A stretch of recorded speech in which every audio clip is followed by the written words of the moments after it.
Vere željan beše, rastko duše čiste i prizivi maše od djeve prečiste.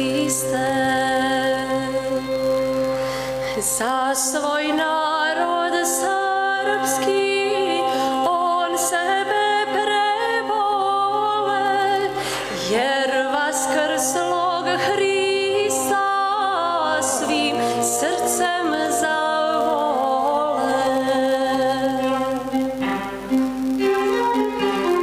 Na Donskoj gori skuplja sveta znanja, da narodu stekne nebeska imanja. Kada slava Hrista svim srcem zavole, ko apostol Hristov dođe domu svome.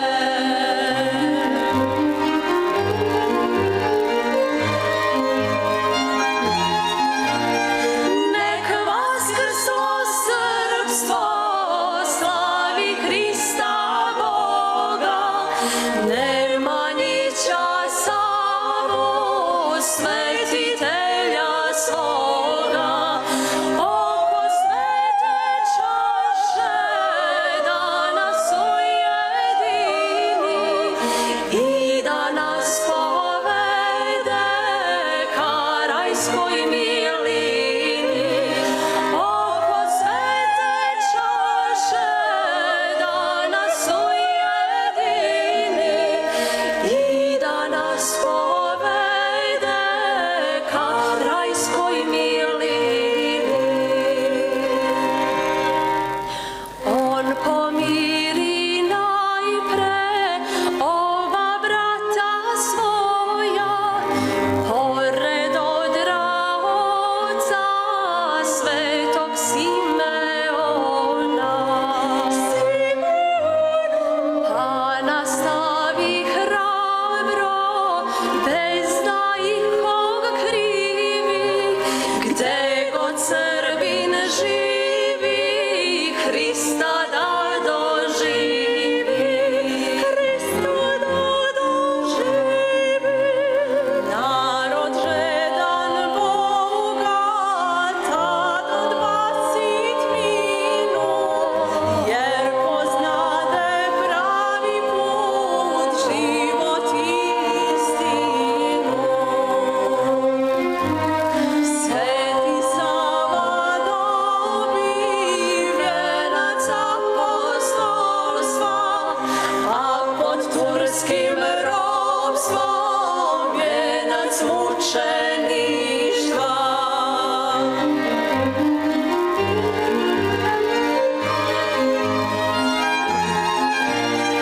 Nek vaskrslo srpstvo slavi Hrista Boga, Nemanjića Savu, svetitelja svoga. Oko svete čaše da nas ujedini i da nas povede ka rajskoj milini. Oko svete čaše da nas ujedini i da nas povede ka rajskoj milini.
da se Srbin svaki